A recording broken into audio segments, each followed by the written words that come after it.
Alright, hello everybody, welcome back to my channel. I know it's been 2 days and I've been gone, but I have family here, so, just trying to get some family time in and still put out content.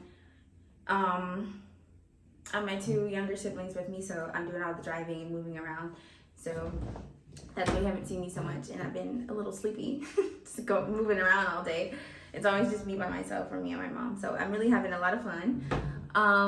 But today we're doing Ocean Eyes by Byron Messia. Now, this dropped like 3 days ago. I'm excited to hear it because for some reason, I do follow him on Instagram, but I don't really see his posts very often. Like a lot more people pop up on my 24-hour dance hall. They pop up there, which is where most of the time, if I'm scrolling or if I'm trying to find some new music, I definitely hop on their channel and look. Or Main Danger sometimes too, because they'll post people's songs up there too. But let's get into it, y'all. I'm excited. This is Ocean Eyes by Byron Messia.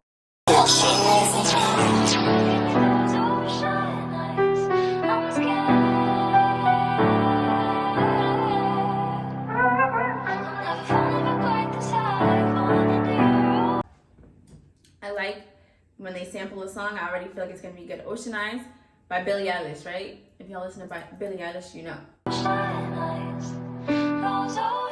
Go, you want to dead quickly. Not even want go heaven figure live G. Me know God I go probably move strictly. No want to smoke weed every day and sip whiskey.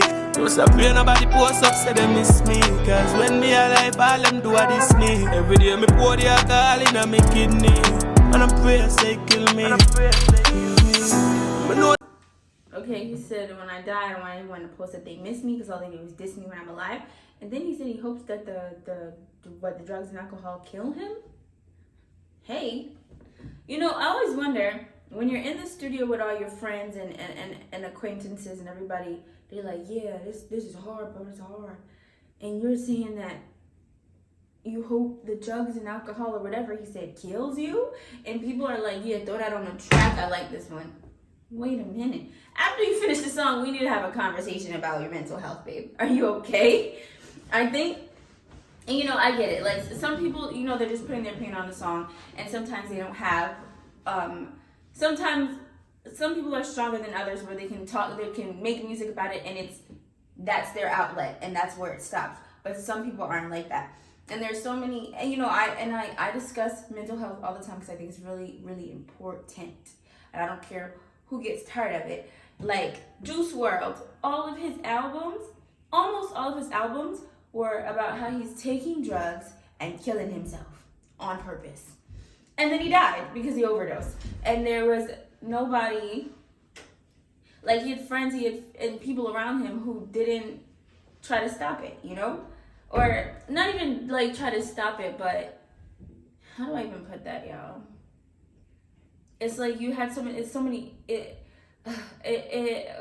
can't even get the words out. It's just like you have so many people around you that could possibly help, but then there's also the aspect of when you get alone by yourself, what will you do when no one's around, And I totally veered off topic, but that kind of stuck out to me. So, y'all, if y'all know Byron Messia personally, I hope y'all are huddling around him, even if this is just for the music, Keep an eye on your friends, y'all, in general, because you just never know what they're battling by themselves. Although life harder than sexy, take a tablet of ecstasy. Hennessy in my glass, we take a sip of that. All the time I chat to God and still can't get me nigga back. All the thing me pray about is like say you not give a crap. Gun to my brain, not give a fuck, fi pull the trigger back. My mommy don't cry when me leave her. And them same people make me feel her. Them a go love you when you print on a t-shirt. Them say forgive them but it only make me feel worse. Soon start the man coke from me drug dealer. Them say take the Bible and read each verse. But me still want to go beneath that.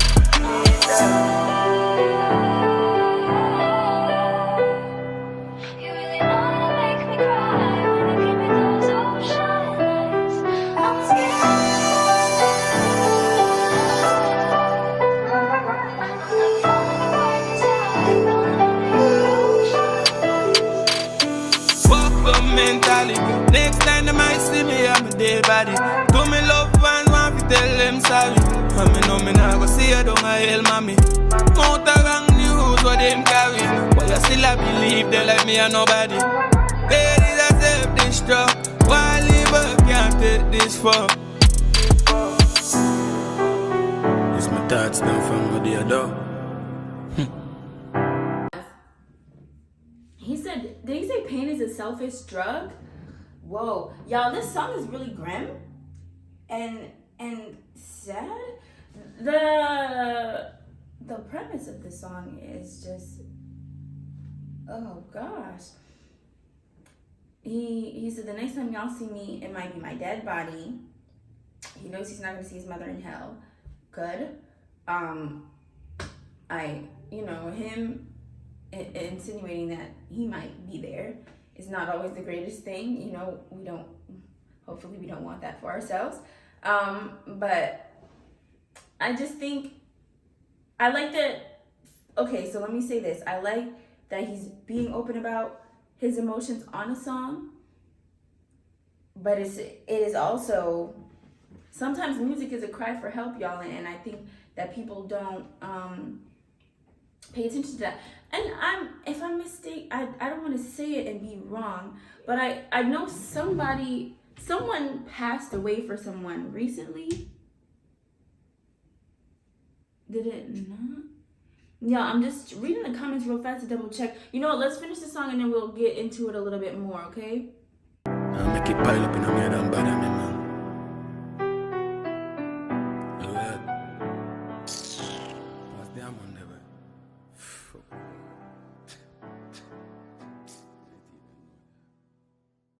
Alright, y'all, so clearly, I'm saying, clear as day is somebody on the street that passed away for him recently. And, people grieve differently. People, feel things differently. Y'all, I'm sorry I'm not looking at y'all. It's just that, I'm just trying to read through. And you see, I love this. I love that people are saying they like this song, but there's other people in here, saying like, this is a cry for help. I hope you're getting through whatever you're going through.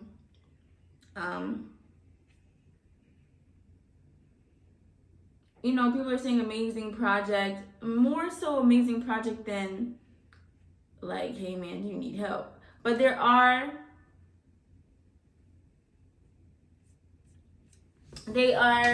people uplifting him in the comments. He had said something about him, praying about things and feeling like, God's not listening or not really, like passing him by. I forgot his exact words already, but the entirety of the song just sounds, like he's just talking about what his thoughts are and dealing with mental health. He said he's effed up mentally, which, clear, plain and simple, he said what he said. These things are so tough to navigate because he's putting this music out there, so now everybody knows what he's going through, But then there's also, I think it's so tough for celebrities and people in the limelight to even be vulnerable, because even when you are vulnerable, yes, there are people who are going to come in. There's going to be an influx of fans who are going to come and be like, we hear you, we're praying for you, we want the best for you. And some people are genuine and some people aren't. These are also people that they don't know personally. And then, hopefully Byron has a circle of people who can hover over him and really help him through the things that he's going through if he allows them in, because sometimes you have people who are in their things and they don't want anyone else in it with them. They can talk about it, but they just want to be, at an arm's length with people when they're going through things, which is understandable. But sometimes you have to have at least one person in your life who's going to break those barriers and be like, listen, I know you don't want this right now, but I'm going to be here. If I have to sit by your door and wait for you to come out, if I have to break the door down, just speaking hypothetically, depending on whatever the situation is. It's not every time people want that attention, but sometimes people do need the extra eyes on them and the extra love on them and just the extra somebody just to be there, even if it's somebody to sit in quiet with. everyone's going through their own personal battles, and I like that Byron was able to open up with all of his fans and people who don't know him about what he's going through, and hopefully, you know, there's people around him and he can get help, and you know, to help him through whatever he's going through. And there was a person on the shirt, I'm assuming that, you know, it was close to him that he lost. So, you know, on top of all of your own personal mental health problems that you may have, losing somebody can be the icing on the cake as far as depleting your mental health completely. So, you know, grieving and then dealing with your own issues outside of grief, and then all that jumbled up together is a crazy process. I can only imagine. I've never personally lost anyone close to me in that way where I felt it. Like I watched people go through it that I knew personally, and I also knew the person who passed. But, you know, I've never dealt with that directly, if that makes sense. You know, and watching people go through those processes, did I say that correctly? And I messed it up. But watching people go through that, and just seeing the different stages of grief happen for everybody, and not in there's no proper way to go about grieving, it's a sad and intense thing to watch, because sometimes you don't know how to intervene or what to say or how to help. So for the people around Byron and trying to decipher how to come at him and how to talk to him, you know, that's also a thing in itself, not knowing what to do. So I just hope that everybody is able to just, you know, be as supportive as they can be. And, you know, there's always something that an individual person is good for. And if you can do that and shower this one person with love, if you care enough to do that for them, that's helpful in some sort of way too. But yeah, y'all, I won't keep y'all too long and get too mushy-gushy, but mental health is super important, y'all. Love on your people. Check on them. Sit with them. Talk to them. Hug them. Give them kisses. Do all of the things, because you just never know what people are going through. But thank you for watching. Please like, share, and subscribe.